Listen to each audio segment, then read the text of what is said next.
Shalom. Ya, ini bagaimana semuanya sehat? Sehat ya? Coba lihat-lihat mukanya dulu, karena mukanya saya lihat ada yang kayak kuda Nil gitu ya. Coba lihat dulu, ada yang kayak kuda Nil. Sini yang kuda Nil saya samperin ya. Ya, yang kayak kuda Nil saya samperin ya.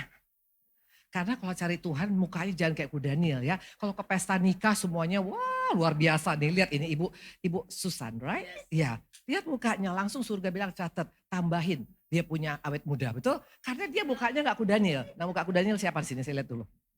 Ya, jangan ya kalau masalah siapa sih yang nggak punya masalah, betul. Tapi untuk engkau kuda Nil, engkau tidak akan dapat apa-apa. Tapi untuk engkau antusias, engkau akan mendapatkan jalan Tuhan. Amin. Oke, siap dengan firman Tuhan? Yuk kita masuk ya. Nah, saya hari ini akan bawa tentang terobosan. Ya, tentang terobosan ya. Siapa suka terobosan? Mau ngalamin terobosan enggak? Mau ngalamin terobosan enggak? Mau ya? Pasti semua mau ngalamin terobosan. Nah, hari ini kita akan belajar dari 6 karakter. Saya terus terang agak tidak happy dengan duduk di depan, di atas. Boleh nggak saya di bawah? Boleh ya? Boleh nggak diangkat? Karena kayaknya kita musuhan gitu loh ya.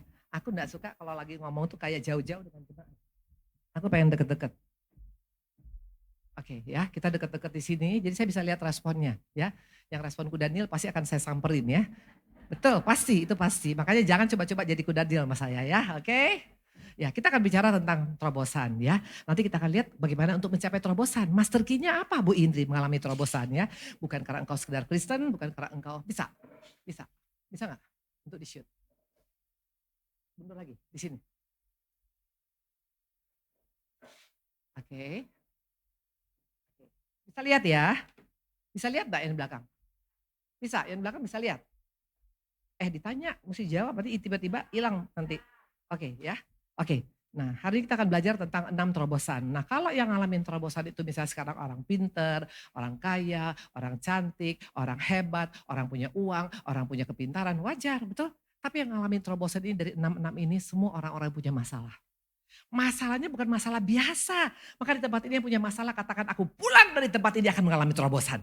Yes, harus kau aminkan karena ini akan kita berikan contoh. Nah, siapa-siapa aja mereka? Yang pertama dikatakan adalah siapa?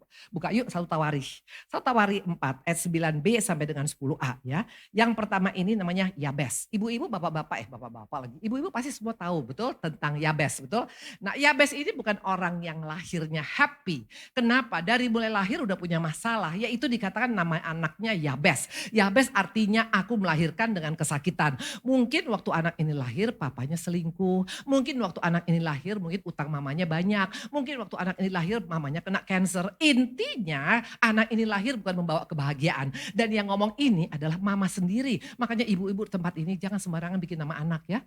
Saya punya ada pelayanan, saya pernah cerita sama klien gara-gara papanya punya selingkuhan, waktu anaknya hamil daripada anak yang kedua atau ketiga saya lupa, akhirnya mamanya bikin nama anaknya apa? Tabah sampai akhir, betul? Bayangkan anak lahir namanya Tabah sampai akhir. Kebayang nggak dia masuk di kelas 7, di kelas 8, kalau dipanggil sama guru absen, Tabah sampai akhir. Kebayang nggak ya? Belum lagi kalau dia punya pacar, pas pacarnya misalnya bilang sayang, sayang Tabah sampai akhir aku sayang sama engkau. Kan mengerikan, betul? Jadi ini bukan hal yang gampang. Dan apa yang terjadi? Anak itu lahir 3,8 kilo, ganteng, cakep luar biasa karena papanya cakep, anaknya cantik. Tapi akhirnya seminggu kemudian meninggal. Karena apa? Nama, tidak main-main. Nah Yabes ini mengalami hal yang sama, betul? Bisa nggak dia ini marah sama Tuhan? Bisa nggak dia kecewa sama mamanya? Bisa nggak dia kesal sama papanya? Gara-gara papa makanya nama saya Tabah sampai akhir. Gara-gara papa nama saya Yabes, betul? Nah tapi kalau engkau lihat ya, kalau engkau lihat coba lihat doanya. Doa daripada orang yang dijolimin. Yuk kita lihat ayat ke berapa? Ayat ke 10 ya. Yabes berseru kepada Allah Israel. Katanya, kiranya engkau memberkati aku berlimpah-limpah dan memperluas daerahku. Dan kiranya tanganmu menyertai aku dan melindungi aku daripada malapetaka. Sehingga kesakitan tidak menimpa aku. Ibu-ibu gak main-main loh. Ini aneh. Betul? Engkau punya utang. Engkau punya masalah. Suami mana nenek lampir. Tapi engkau berdoa, aku percaya. Aku pasti akan Tuhan tolong. Suamiku tuh luar biasa akan Tuhan pakai. Gak main-main loh orang yang bisa doa seperti ini, betul. Harusnya kan doanya kan Tuhan, kenapa hidupku seperti ini, betul. Tuhan tolong aku biar kuat. Tuhan tolong supaya orang-orang yang menjolimin aku, Tuhan yang marah sama mereka. Doanya gak seperti itu. Tidak main-main, doa yang berubah, doa profetik. Padahal Yabes bukan pendeta loh. Maka di tempat ini jangan pernah bilang hanya pendeta yang bisa mendoakan yang luar biasa. Siapa bilang? Yabes dikatakan Tuhan mengabulkan doanya. Ayatnya, coba ayat 10b dikatakan. Ayat berikutnya, coba lihat. Ya. Tuhan mengabulkan doanya. Hai. Makanya ibu-ibu jangan selalu minta doa sama pendeta. Percayalah, pendeta juga manusia. Engkau bisa berdoa sendiri. Kalau Yabes yang terjolimin bisa doanya dijawab Tuhan, berarti kita bisa, betul? Nah, dikatakan doanya dijawab dan ayat ke-9a-nya coba buka. Kalau kita buka ayat 9a, dikatakan Yabes lebih dimuliakan daripada saudara-saudaranya. Gak masuk akal, ini orang mengalami terobosan. Harusnya orang seperti Yabes ini harusnya hidupnya. Nah dikatakan Yabes lebih dimuliakan daripada saudara-saudaranya. Padahal nama saudaranya bukan Yabes. Mungkin waktu saudaranya lahir papanya lagi maju, usahanya maju. Tapi fakta mengatakan dia lebih dimuliakan, lebih dipromosikan, lebih dipakai daripada keluarganya. Kenapa? Kok bisa? Kenapa bisa mengalami terobosan? Kalau Yabes bisa, engkau juga bisa. Kenapa bisa? Jawabannya sederhana. Karena Yabes sudah berdamai dengan dirinya, dengan orang yang menyakiti, dan dengan Tuhan. Ini kuncinya. Oke, hari-hari ini, kalau engkau masih tetap menyimpan kesel, marah, kecewa, sakit hati, dendam, gak akan. Doamu sampai 5 ember pun panjangnya, ingusmu sampai 5 kilometer, gak akan. Engkau berbahasa roh sampai surga juga, sampai atap juga kebuka, gak akan. Yabes karena sudah berdamai. Mana bukti orang yang sudah berdamai? Gampang, dari doanya kelihatan. Doanya doa di posisi pemenang, bukan di posisi yang orang kalah. Posisi pemenang doanya beda. Kami pasti menang, kami pasti mengalami perkara besar, Tuhan pasti menolong. Itu beda. Itu doa orang yang mengalami terobosan. Makanya hari-hari ini engkau mengalami terobosan. Gak bisa, bukan karena engkau ikut di SSM Surabaya, bukan. Hati kita. Kalau hatimu masih dendam, masih iri, masih sakit hati, masih marah, masih kecewa, masih tawar hati, masih bimbang, masih mendua hati. Nothing. Yabes doanya enggak mendua hati. Yabes sangat yakin. Makanya terobosan terjadi. Ini yang pertama Yabes. Amin. Di tempat ini ada yang mengalami seperti Yabes. Namanya mungkin adalah kalau lahir kurang ajar ada. Atau mungkin kamu anak sial ada. Bisa. Dulu saya dibilang sama kakak-kakak saya, sama abang saya tuh anak lahir dari sampah. Kenapa bilang?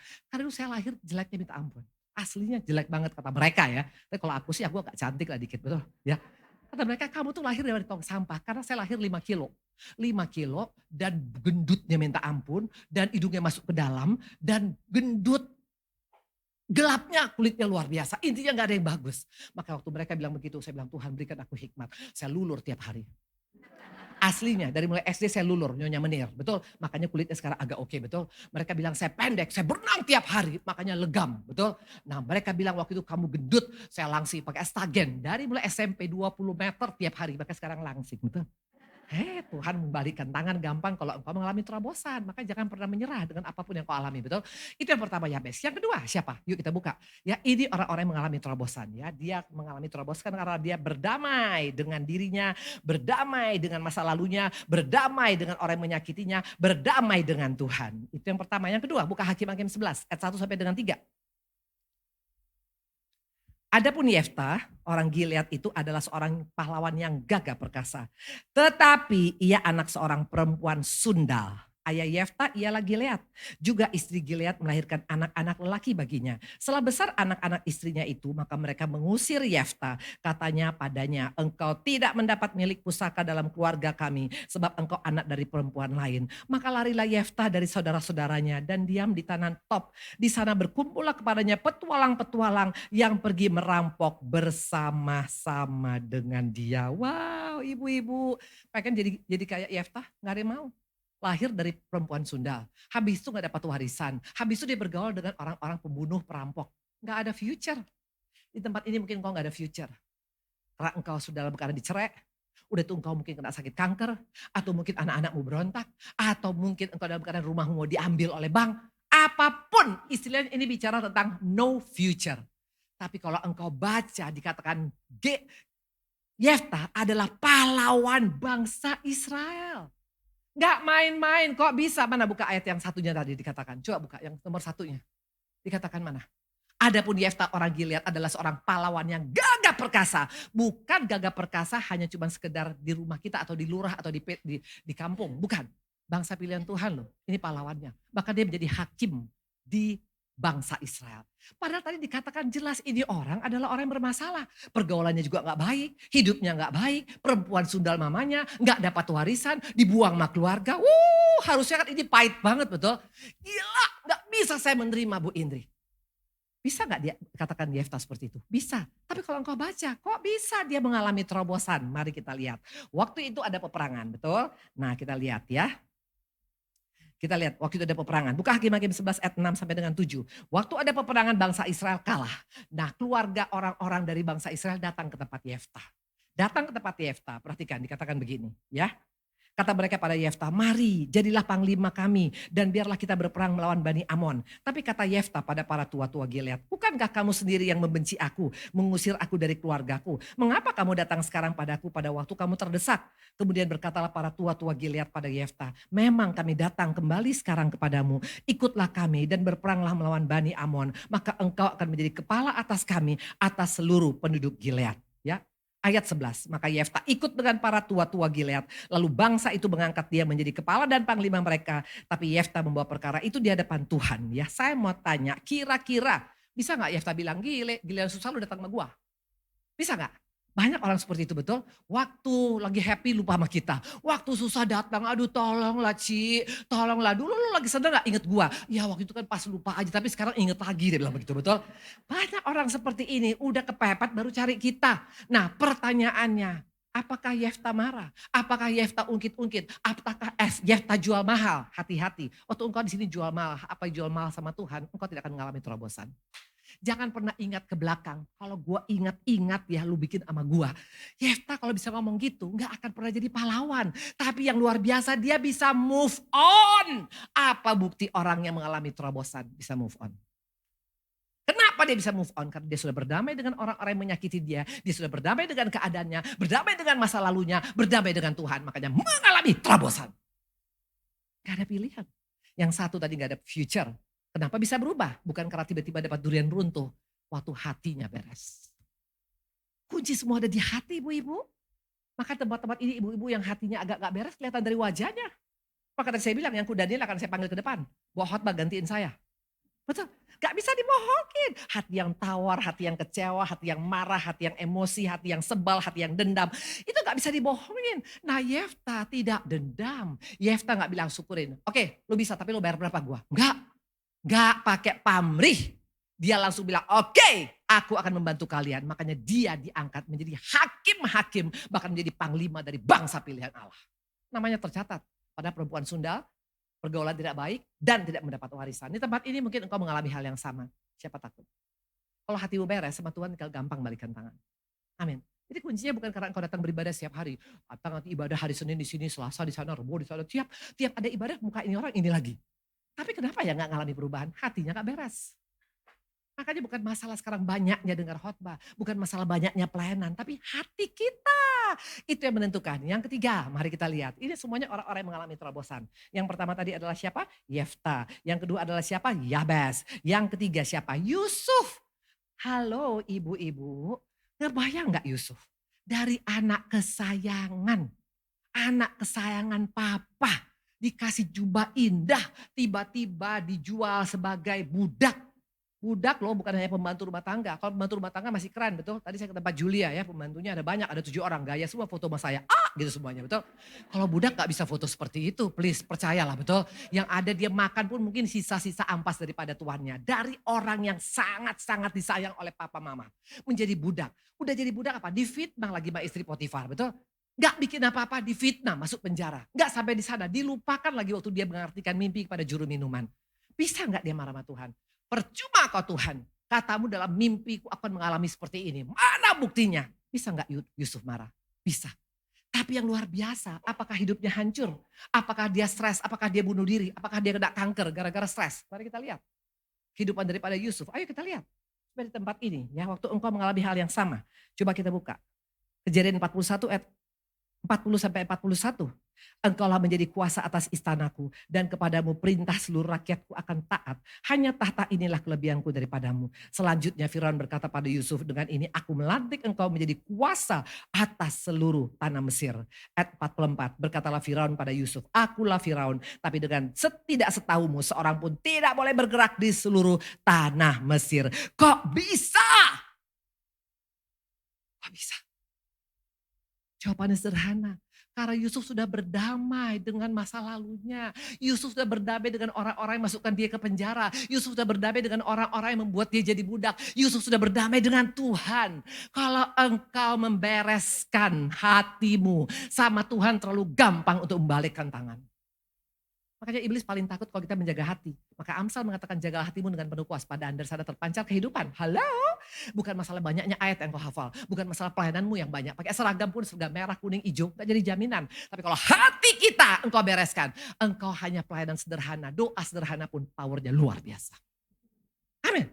Tadi katakan Yusuf. Nah, mana buktinya Yusuf itu sudah berdamai? Ya, orang yang sudah berdamai itu gak fokus pada hal-hal yang sepele.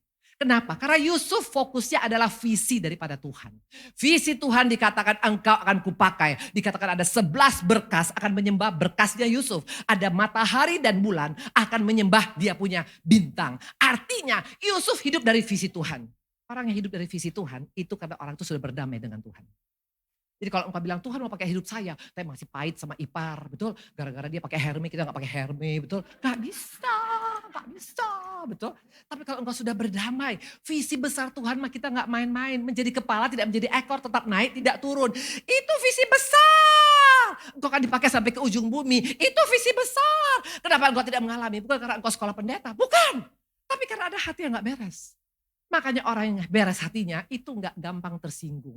Hanya gara-gara mungkin nanti pelayan yang lain gak tegar. Gak gitu. Karena dia punya visi besar. Tuhan mau pakai hidupku. Tuhan mau angkat hidupku. Tuhan mau bela keluargaku. Beda. Gak terus sih. Nanti saksi hidup saya. Ini semua saya alami. Baru saya alami kemarin. Makanya kenapa firman ini saya percayain dari Tuhan penghiburan buat saya. Hatinya Yusuf, orang yang sudah berdamai, itu fokus pada visi Tuhan.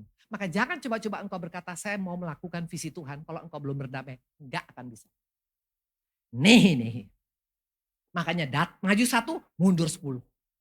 Makanya gak pernah mencapai destinasi. Karena masalah hati ibu-ibu. Maka tadi saya bilang yang muka aku Daniel, sini saya bisa lihat. Kalau orang yang sudah berdamai hatinya beda loh. Walaupun make upnya biasa, nggak pakai Chanel, tapi lebih cantik daripada Cinta Laura atau siapapun namanya nggak tahu saya. Atau Sophie Lacuba atau siapapun. Tapi kalau engkau dengan make upmu tebal tapi hatimu masih berantakan, itu mukamu kayak gendruwo. Betul. Karena dari hati terpancar, dari wajah itu terpancar dari hati. Gak bisa dibohongin, percayalah sama saya. Orang kalau hatinya sudah beres itu beda. Kita lihat dia kok enak banget lihat dia ya. Kok wajahnya enak banget ya, teduh ya. Kita dekat dengan dia pun teduh. Karena apa? Doanya pun meneduhkan, betul? Profetik, betul? Udah gitu apalagi tadi, orangnya gak jual-jual mahal. Di tempat ini jual mahal, nanti bilang ayo ke SSM ibadah. Saya gak bisa Ci. Nah itu hatinya pasti belum beres. Kalau hatinya beres, ada ibadah, cari Tuhan, mau. Nah karena dia cari Tuhan, ketemu Tuhan, privilege loh. Belum tentu kok ketemu Tuhan besok. Tiba-tiba malam ini mati apa coba? Ya kan? Maka jangan jual mahal. Jangan kalau udah ke pesta nikah, arisan baru mau, betul. Tapi kalau cari Tuhan, banyak acara, banyak alasan. Sayang. Nah yang ketiga tadi adalah siapa? Yang pertama Yefta, yang kedua tadi Yabes, yang ketiga tadi adalah siapa? Yusuf, betul? Yusuf itu masalahnya besar. Dia terbuang dari atas, terlempar sampai ke jurang. Gak main-main loh. Saya pernah ngalamin itu loh ibu-ibu. Saya nak kesayangan ayah dan ibu saya. Sayang banget. Saya masih ingat. Pokoknya setiap saya lulus, saya kan saya tuh muda ya, agak pinter dikit lah mungkin ya. Jadi keluarga saya tuh ayah tuh paling bangga sama saya. Jadi setiap saya dapat sekolah, dapat report, dapat raport, itu pasti ayah banggakan sama semua orang. Dan saking sayangnya apa yang saya minta tuh dikasih. Artinya anak kesayangan. Tapi satu saat Tuhan izinkan saya gak boleh ketemu dengan ayah saya 8 tahun. Bayangkan, gak boleh ketemu 8 tahun karena saya melakukan kesalahan. Memang saya salah, tapi masa sih sampai ayah gak mau ketemu 8 tahun. Saya terbuang memang di Amerika, tapi dengan keadaan tidak dikasih uang sama sekali. Jadi saya jadi babysitter di sana. Saya pernah jadi babysitter, saya pernah ngajar, dan anak saya naik, kita jalan kaki ke kuliah, dan terus terang anak saya pakai baju dari Safeway. Tahu Safeway? Safeway itu kalau di sini tuh tempat-tempat yang murah untuk orang-orang Meksiko yang baju $5. Saya ada di sana pernah. Baik kalau engkau pernah mengalami yang saya ceritakan ini akan beda loh hidup. Engkau bisa merasakan betul Tuhan. Ternyata masalah hati itu pegang peranan. Bukan masalah ada yang nolong, gak ada yang nolong saya waktu itu. Saya masih ingat saya sekolah. Orang S1 itu 3-4 tahun, saya cuma setahun 8 bulan. Setahun 6 bulan. Tahu kenapa? Satu semester saya ambil 24 SKS. Dan apa yang terjadi? Lagi summer orang lagi santai, saya ambil 12. Lagi winter orang lagi kedinginan, saya ambil 9. Makanya setahun 6 bulan saya selesai. Kenapa? Karena takut dipotong. Nanti uang untuk sekolah nggak ada. Nah, saya pernah ada di sana. Makanya kalau engkau pernah, itu lebih keren lagi. Engkau mendapat firman ini, betul, betul. Tapi kalau engkau tidak pernah hanya di comfort zone, beda dengar firmannya. Biasa-biasa aja gitu, betul? Beda. Nah, yang pertama Yusuf, yang kedua tadi Yabes, yang ketiga tadi Yefta, yang keempat siapa? Coba kita lihat ya. Tadi semua laki-laki Bu Indri, mari kita lihat apakah ada wanita. Ayo kita lihat yang keempat. Yang keempat Lea. Ibu-ibu tahu siapa Lea? Tahu siapa Lea? Lea itu adalah orang yang paling menderita hidupnya. Betul, saya udah pernah cerita sama kalian. Muka pas-pasan, betul? Ya, muka pas-pasan ya, mungkin semeter kotor, mungkin badannya nggak menarik, ya mungkin rambutnya cuma 3 lembar, betul? Intinya pas-pasan. Makanya nggak nikah-nikah, karena nggak ada yang mau nikahkan dia, betul? Sampai akhirnya ayahnya menipu Yakub untuk supaya anaknya menikah. Dipikir dengan dia menikah dengan Yakub, Yakub cinta, tapi nggak pernah dicintain loh. Sampai anaknya 6 loh laki-laki. Bayangkan, baik bikin anak mau, cinta nggak mau, betul? Dan Lea ini bisa nggak dia marah sama Yakub? Bisa nggak dia marah sama bapaknya? Bisa nggak dia marah sama Tuhan? Bisa lah. Karena dia bilang bentang-bentang gue jelek, lu bikin gue kayak gini. Bisa nggak dia marah? Bisa nggak dia bunuh diri? Bisa nggak dia stres? Bisa nggak masuk rumah sakit jiwa? Bisa. Tapi kalau engkau baca nggak ada satupun seperti itu tentang Lea. Bahkan kalau engkau baca Lea masuk silsilah Yesus. Kalau engkau baca dalam Matius dikatakan Yesus anak Allah, anak Abraham, anak Daud. Dan dikatakan Yesus lahir dari suku Yehuda. Yehuda adalah siapa? Anak keempat daripada Lea. Halo, bukan dari Rahel, kecinta daripada Yakub. Padahal kan jelas Yakub cinta sama Rahel, kerja 14 tahun. Betul? Bukan dari Yusuf, bukan dari Benyamin, dari Yehuda. Kok bisa? Jawaban sederhana, karena Lea sudah berdamai dengan masa lalunya. Lea sudah berdamai dengan orang-orang yang menyakiti dia. Lea sudah berdamai dengan Yakub. Lea sudah berdamai dengan Tuhan. Makanya setiap dia melahirkan, kata-katanya selalu positif. Sekali ini suamiku pasti mencintai aku. Sekali ini pasti suamiku erat dengan aku. Sekali ini aku bersyukur pada Tuhan. Gak pernah kata-katanya negatif. Di tempat ini yang suka sungut-sungut, itu belum berdamai dengan Tuhan. Ada sini yang suka ngomel? Gak bisa, makanya engkau tidak mengalami apa-apa. Karena kau hanya cuma bersungut-sungut. Panasnya di tempat ini. Cerewet Ibu Indri ini. Gak dapat hadiah pulang.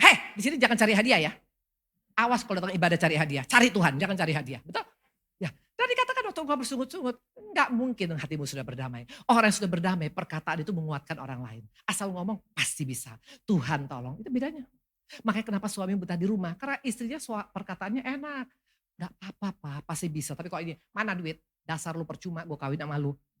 Ngomong gampang seperti itu. Engkau punya hati belum beres. Waktu engkau suka banding-bandingkan anak, hatimu belum beres. Waktu engkau suka membanding-bandingkan suamimu dengan suami orang lain, hatimu belum beres. Waktu engkau suka membanding-bandingkan berkat orang dengan berkatmu, hatimu belum beres. Makanya gak heran tidak mengalami terobosan. Lea terlalu bersyukur. Kalau engkau baca nanti Kejadian 29, selalu dia bersyukur. 6 kali punya anak, kata-kata syukur selalu. Bisa nggak dia mengeluh? Bisa nggak dia bilang capek. Saya kalau dengar ibu-ibu yang ngomong capek, pengen saya ketok kepalanya masukin ke dalam kamar gelap. Halo, engkau tidak akan mungkin capek karena kita punya roh yang lebih besar daripada dunia ini. Kalau engkau capek, engkau meringankan, engkau merendahkan roh Tuhan. Karena roh dalam kita lebih besar daripada roh yang ada di dunia ini. Makanya nggak ada istilah capek. Coba saya lihat muka-muka yang capek. Sini, muka capek. Nah ini nggak muka capek, ini betul. Muka capek itu kelihatan, gini. Mulutnya turun ke bawah, betul? Ya, matanya juga makin turun, bukan turun karena tua gitu loh. Turun karena capek boy. Enggak seperti itu. Nanti saya saksikan bagaimana saya ngalamin sekarang di titik jurang nih sekarang. Tapi kalian lihat enggak ada istilah muka capek saya. Baju saya juga oke matching betul. Keren ini tahu, betul ya? Ibu ya, keren. Ini juga ibunya luar biasa, betul. Nah, dikatakan Lea nggak ada bilang capek. Lea nggak ada bilang masa sampai kapan gini. Nggak fair. Kita suka gitu kalau doa betul. Tuhan nggak adil gitu loh. Hah! Yakin engkau sudah berdamai dengan Tuhan? Nggak mungkin. Karena produknya pasti kelihatan. Produk orang berdamai itu kelihatan. Dari doanya mantap. Dari nggak jual mahalnya oke. Dari ketiganya apa? Punya visi besar.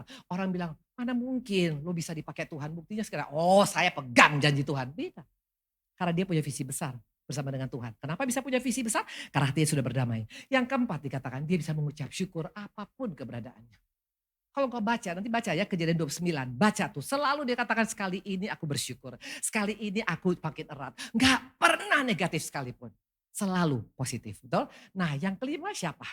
Ya padahal harusnya Lea itu harusnya hancur hidupnya, betul. Tapi kalau engkau baca dalam Matius 1 dikatakan Yesus lahir dari suku Yehuda. Yehuda siapa? Anak keempat daripada Lea. Yang kelima, siapa lagi yang kelima? Yuk kita lihat, Hana. Ibu-ibu tahu siapa Hana? Hana, tadi kan saya kasih laki-laki 3, sekarang perempuan saya kasih 3. Hana itu paling kasihan. Siapa di sini ada kayak Hana? Ya, Mula-mula dia cinta sama suami. Siapa di sini yang menikah karena cinta? Angkat tangan. Kawin paksa semua, luar biasa. Kesian ya, Siti Nurbaya banget gitu loh ya. Kalau saya dengan suami saya itu karena cinta, oh betul. Maka tadi saya bilang gini sama Jin, saya baru 1 hari di sini udah pengen pulang, pengen ketemu Pak Ari. Padahal kita kemarin dari Medan, tahu di Medan kita kebetulan dapat pesawat tiket, itu karena penuh. Jadi tiketnya itu yang D sama yang E. Jadi kan sebelah-sebelahan, tapi bukan sebelah-sebelahan, ada tengah-tengahnya, ada koridor, betul. Tapi karena kita saling mencintai, pegangan tangan terus walaupun jarak jauh. Maka setiap orang lewat permisi katanya. Habis dia lewat kita pegangan tangan lagi ya. Itu orang yang cinta loh. Bapak sama ibu cinta kawinnya, menikahnya? Coba pegang tangan ibunya. Remas. Kalau saya masih remas-remas tangan suami loh. Kalian remas-remas gak tangan suami kalau di mobil? Kalau saya remas-remas, pasti lihat pandang. I love you. Oh gitu, aku kangen. Mbak pulang. Ya, nah ini Hana juga pasti cinta dengan Elkana. Tapi sudah ketahuan oleh dokter ginekolog, dia nggak bisa punya anak. Mulailah si Elkana terpengaruh dengan mama mertua. Maka di sini ada yang jadi mertua, coba angkat tangan. Mertua-mertua jangan intervensi anakmu, oke? Kalau memang anak mungkin menantu belum punya, ya jangan dipaksa lah. Gak bisa juga, emang dia produk, emang dia pabrik, betul? Doakan, jangan paksa kapan hamil. Jangan. Ada di sini seperti itu? Ini ada orang gak sih di sini kayak berantem? Ada orang gak sih di sini? Ada kan? Ya, dan dikatakan tadi itu pasti mertua udah bilang suruh. Kapan punya anak? Bagaimana ini hidupnya? Akhirnya Elkana menikah dengan Penina. Kalau Peninanya bijaksana masih beda. Peninanya selalu menghina karena dia punya anak laki-laki. Bayangkan sekarang si Hana hidupnya, apakah dia bisa bunuh diri? Bisa, karena yang dihadapinya di hadapan matanya setiap hari. Betul? Penina satu rumah sama dia, mungkin rumahnya sebelah-sebelahan, ambil tetangga, tapi ada pintu, masuk connecting door. Ngebayang gak? Siap Hana misalnya lagi dipeluk-peluk, Penina dipeluk oleh suaminya, dia bilang, Hana lihat nih gue dipeluk, dia bilang begitu, betul? Kebayang gak dia hancur hati, bisa gak dia marah sama Tuhan? Karena dia tiap tahun ke Silo, dia tiap tahun ibadah, tapi gak ada jawaban doa. Bisa gak dia marah sama Tuhan seperti kalian, datang ke CSSM tiap minggu, tapi gak ada perubahan. Percuma, capek, ibu ini gak ada urapan, cari yang lain. Bisa gak seperti itu? Bisa. Tapi Hana gak berubah. Dikatakan apa? Dia tetap. Dan akhirnya anaknya Samuel dan 5 bonus anak. Kok bisa mengalami terobosan? Tahu kenapa? Karena waktu dia bilang pagi-pagi dia bangun pagi. Dia datang pada Tuhan. Tuhan kalau aku punya anakku berikan padamu. Waktu fokusmu menyenangkan Tuhan. Bukan menyenangkan suami atau menyenangkan dunia. Maka engkau akan mengalami terobosan. Jangan senangkan dunia. Senangkan dunia bisa kecewa. Betul? Sedangkan suami bisa kecewa, sedangkan anak bisa kecewa, sedangkan gembala bisa kecewa, sedangkan Tuhan gak akan mengecewakan. Amin. Itu orang yang mengalami terobosan, makanya hidupnya bisa berubah. Ibu-ibu di tempat ini mungkin kau seperti Hana, seperti Yefta, seperti Yabes, seperti siapa tadi saya bilang lagi? Seperti Yusuf, atau seperti siapa tadi lagi? Seperti Lea. Gak akan ngalamin apa-apa kalau engkau tidak mengalami terobosan. Kenapa gak mengalami terobosan? Semua dimulai dari hati, betul? Nah satu lagi kita lihat yuk. Satu lagi ya. Siapa satu lagi Bu Indri? Nah ini jelas Rahab. Pelacur, ada sini pelacur? Yang aku masuk surga langsung, ayo. Mungkin kau pelakor, mungkin kau pernah selingkuh, mungkin kau pernah zina, mungkin kau pernah segala macam. Kalau saya terus terang, saya pernah mengalami seperti itu. Saya pernah kawin cerai jelas, saya pernah selingkuh. Saya seperti Rahab, maka saya gak pernah bilang Rahab itu orang lain, Rahab itu saya. Rahab itu saya. Tapi yang luar biasa, Rahab bisa mengalami terobosan. Buktinya apa? Nama silsilah Yesus ada nama Rahab. Bukan nama kita. Kok bisa? Padahal kita pelayanan Bu Indri di SSM. Tiap hari Jumat ada. Kok bukan nama kita? Nama Rahab masuk. Tahu kenapa? Rahab ini pribadi yang luar biasa. Dia sudah berdamai dengan masa lalunya. Awalnya waktu dia menolong bangsa Israel, dia kan jadi pahlawan dong, betul? Kalau pahlawan kan harusnya kan dikasih monumen, dikasih mungkin penghargaan, mungkin dikasih rumah spesial, betul? Di daerah Gria, Golf, betul? Golf apa namanya? Dari apa? Matikan HP-nya Bu, nanti saya tangkap. Oke, orang ketakutan semua pasti. Betul? Ya. Nah, ini harusnya kan dapat penghargaan, betul? Tapi kalau engkau baca, coba lihat ya. Biar kita lihat ini tempat ini, mungkin engkau tidak dihargai di tempat ini. Coba kita belajar dari Rahab, jangan belajar dari pendeta. Ayo lihat, Yosua 6 ayat 23. Lalu masuklah kedua pengintai muda itu dan membawa keluar Rahab dan ayahnya, ibunya, saudaranya dan semua orang-orang yang bersama dengan dia. Bahkan seluruh kaumnya dibawa mereka keluar. Lalu mereka menunjukkan padanya tempat tinggal di luar perkemahan orang Israel. Ibu-ibu, kalau engkau baca ini apa yang kau dapat yang salah? Mana ayatnya? Yosua 6 ayat 23. Dikatakan Rahab udah nolong, betul? Pengintai ada 12 orang, yang 2 tinggal di rumah dia. Tahu ceritanya ya ibu-ibu ya? Akhirnya bangsa Israel bisa masuk ke tembok Yeriko. Akhirnya mereka menang. Wajar gak sekarang kalau misalnya sekarang Rahab dikasih penghargaan? Wajar. Tapi kalau engkau baca, memang dia dihargain. Tapi tinggalnya di luar. Karena lo bukan level gua. Di tempat ini mungkin engkau seperti itu sama keluarga. Setiap rapat keluarga, acara keluarga, duduk paling belakang. Mungkin dekat dapur, mungkin dekat kamar mandi. Karena mungkin ekonomimu lebih di bawah daripada keluarga yang lain. Kalau ada rapat daripada gereja, mungkin engkau tidak dianggap, nggak ditanya, nggak diminta pertanyaan, nggak diminta komentar. Karena engkau tidak pernah donatur terbesar. Itu yang dialami Rahab loh. Pertanyaan, apakah Rahab tersinggung waktu dibikin di luar? Gila, gara-gara gua lo makanya hidup semuanya. Kalau enggak lo mati semua. Bisa gak dia bilang begitu? Bisa. Kalau dia kepahitan. Tapi yang luar biasa, dia tidak ada komplain. Akhirnya ayat 25, buka ayat 25. Waktu engkau tidak komplain, engkau bisa mengalami terobosan. Mari kita lihat. Dikatakan ayat 25, demikianlah Rahab perempuan sundal dan keluarganya serta semua orang yang bersama-sama dengan dia dibiarkan hidup oleh Yosua. Maka diamlah perempuan itu di tengah-tengah orang Israel sampai sekarang. Karena ia telah menyembunyikan orang suruhan yang disuruh Yosua mengintai Yeriko. Luar biasa. Dari yang di luar, di pinggir, yang di tempat rural area, yang di tempat ya kelas-kelas yang biasa-biasa, di posisi tengah, center point. Sampai sekarang. Dan nama Rahab masuk di silsilah Yesus. Ini terobosan, pelacur, Bo.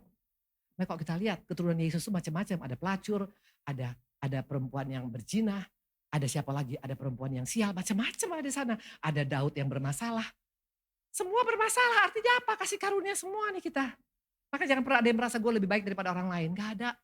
Semua kita karena kasih karunia, tinggal masalahnya gimana meresponi kasih karunia. Kalau hatimu benar, engkau meresponi kasih karunia. Tapi kalau hatimu masih dendam, masih sakit hati, masih panas, masih kecewa, masih marah, engkau tidak menghargai kasih karunia. Jadi kasih karunia dihargai atau tidak, bukan tergantung dari ibadah apa enggak, tergantung dari hati kita. Amin. Bagaimana dengan kita? Nah mungkin kalian bilang, Bu Indri, semua Ibu Indri sampaikan ini kan dulu. Tapi kan Ibu Indri kan nggak ngalamin. Ibu-ibu saya kasih kesaksian sedikit ya. Minggu lalu saya baru kehilangan abang yang saya kasihi. Itu abang yang paling saya kasih dari semua keluarga saya. Kenapa bilang? Setiap saya ketemu dia selalu bilang, apakah kau bahagia adikku? Dan selalu titip sama Pak Ari, kamu ganteng, jaga adik saya ya. Selalu itu ngomongan dia. Sampai terakhir sebulan yang lalu sebelum dia meninggal. Dan waktu Pak Ari tabrakan, koma, dia datang dari Jakarta, dari Medan khusus datang untuk melihat iparnya yang tabrakan koma yang mungkin hanya 7 hari umurnya. Abang tuh ada spesial di hati saya, karena dia meninggal kemarin. Nah saya pikir dengan abang meninggal kemarin, keluarga besar kami mungkin sudah sadar bahwa ternyata uang banyak sebana pun nggak bisa dibawa apa-apa. Abang kemarin hanya pakai jas, mungkin jasnya jas bagus dan sepatunya sepatu Hermes. Cuman itu doang. Karena mau dipakai dia punya cincin yang 3 karat, 4 karat, takut diambil orang. Betul? Nah akhirnya dia dimakamkan. Saya berharap tadi dengan abangku yang paling tua dimakamkan, kami keluarga yang 32 tahun perang itu udah beres. Dan ternyata apa yang terjadi ibu-ibu, tahu bapak-bapak, kita punya salah satu yayasan, rumah sakit nama ibu saya, Hermina Napitupulu.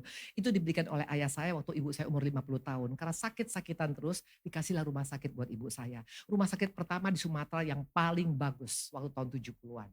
Nah ternyata mismanagement oleh abang-abang saya sendiri gak ada di sana. 32 tahun saya gak ada di sana, yang megang tuh abang-abang. Nah apa yang terjadi? Ternyata kemarin kami masuk PKPU. Tahu PKPU bapak-bapak ibu-ibu? Karena ada yang menggugat 2 orang yang tidak dibayar, makanya akhirnya mau dilelang. Dan sebenarnya untuk membayar uangnya itu tidak terlalu sulit. Dari harganya harusnya cuma 5M, gara-gara dibiarkan sekarang 40M.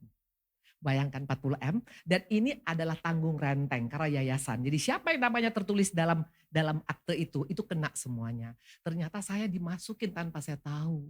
Saya dimasukin sebagai anggota dengan anak saya sebagai anggota. Jadi kalau sampai tidak bisa dibayar, itu kami kena, saya kena, usaha saya bisa kena, anak saya yang punya usaha lagi maju sekarang bisa kena. Halo. Dan apa yang terjadi? Kalau dijual aset daripada orang tua saya, satu aja dijual, itu 40M itu pasti akan beres. Betul? Simpel jawabannya. Tapi yang luar biasa, kemarin kami bertemu ada 5 orang yang tidak mau menjual.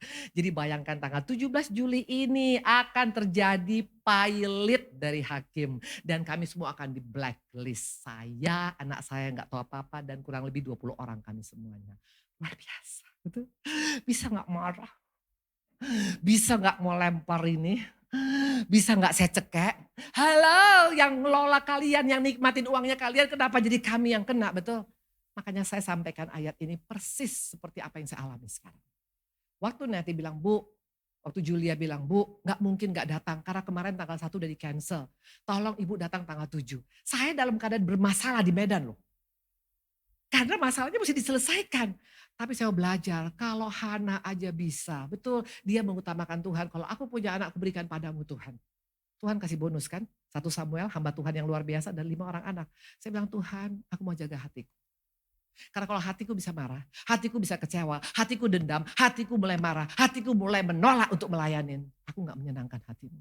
Saya kemari tadi malam, dari Medan langsung. Dan besok saya pulang karena dipanggil oleh jaksa lagi.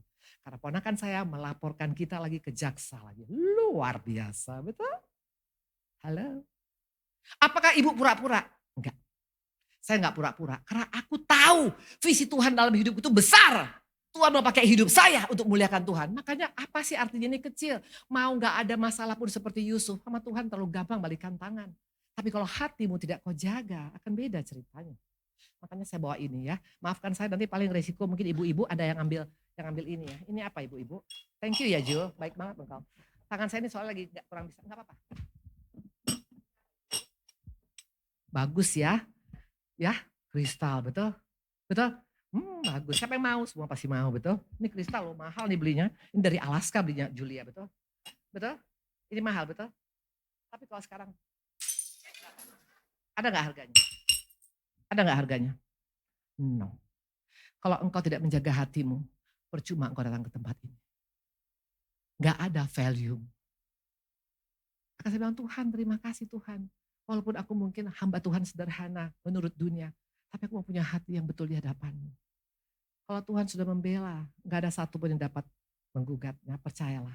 Hari-hari ini mari, kristal yang mahal tadi, waktu engkau pecahkan, gak akan jadi apa-apa. Hatimu yang sudah Tuhan berikan, hati yang bersih, Tuhan kasihkan hati yang baru loh sama kita. Hati yang baru, karena dia punya hati yang luar biasa. Yesus kita punya hati yang luar biasa. Tapi kalau engkau pecahkan sendiri, karena engkau marah, karena engkau kecewa, karena engkau dendam, karena engkau sakit hati, karena engkau ragu, karena engkau bimbang, gak akan ada terobosan dalam hidup. Jadi pesan Tuhan hari ini, mari. Ada sapunya? Saya udah permisi tadi. Paling marah nanti Pak Timotius paling marah sama saya. Ya. Tolong disapu ya. Jadi ibu-ibu tahu tangkap pesan Tuhan saya hari ini. Tuhan berikan setiap kita hati yang baik, hati yang baru, hati yang penuh kasih, hati yang mengasihi, hati yang mau belajar untuk memberikan yang terbaik. Betul? Tapi kita yang pecahkan seperti tadi, percuma. Mau harga 1 juta, 5 juta, 10 juta udah nothing, udah gak ada artinya. Nah sekarang tergantung kita. Ibu ini gak mau banyak lagi menyampaikan, nanti boleh ada pertanyaan. Tapi intinya aku lagi ngalamin sekarang. Yang gak tahu apa-apa karena nama saya ada sebagai anggota. Padahal saya anggota loh, hanya anggota bukan ketua, anggota. Tapi ternyata itu dikatakan itu bebannya tanggung renteng. Kalau kena daripada yang atas semua di bawah kena. Dan kemungkinan besar bisa terjadi blokir. Bisa tiba-tiba kami gak bisa ada bikin bisnis. Tiba-tiba bisa banyak hal-hal yang tidak menyenangkan. Kalau kau pikir gak ada masa depan. Seperti tadi siapa Yefta. Gak ada future. Tapi kalau engkau jaga hatimu. Engkau tetap mengandalkan Tuhan. Sama Tuhan. Percaya pembelaan Tuhan gak pernah terlambat. Tuhan berkati. Tepuk tangan buat Tuhan Yesus. Thank you. Ini saya. Makasih ya Pak. Aduh sorry ya Pak. Ini hamba Tuhan emang agak antik dikit Pak. Semua diberkatin? Gimana? Mau jaga hati? Betul. Mau ngampunin? Mau gak bimbang? Mau masih mereka-reka? Jangan, capek mereka-reka. Nanti kan dia begini, itu kayaknya datang maksudnya apa ya? Jangan ya, polos-polos aja sama Tuhan, tulus-tulus aja. Pembelaan Tuhan nyata kok, saya udah ngalami pembelaan Tuhan.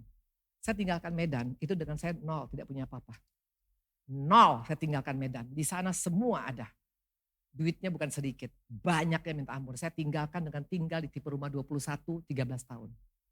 Tapi lihat sekarang, kemarin saya tinggal di rumah Julia, besok tinggal di rumah Lingling. Siapa lagi mau ngelamar? Oh nanti kapan-kapan rumah Ineke, betul. Saya di sini gratis terus, betul. Di rumah ini kadang-kadang gak bayar listrik saya. Kadang-kadang di rumah ini nanti, betul. Atau di rumah siapa saja, beda. Kalau engkau punya hati yang beres, Tuhan bela itu luar biasa. Tuhan berkati. Ayo saya undang kita berdiri.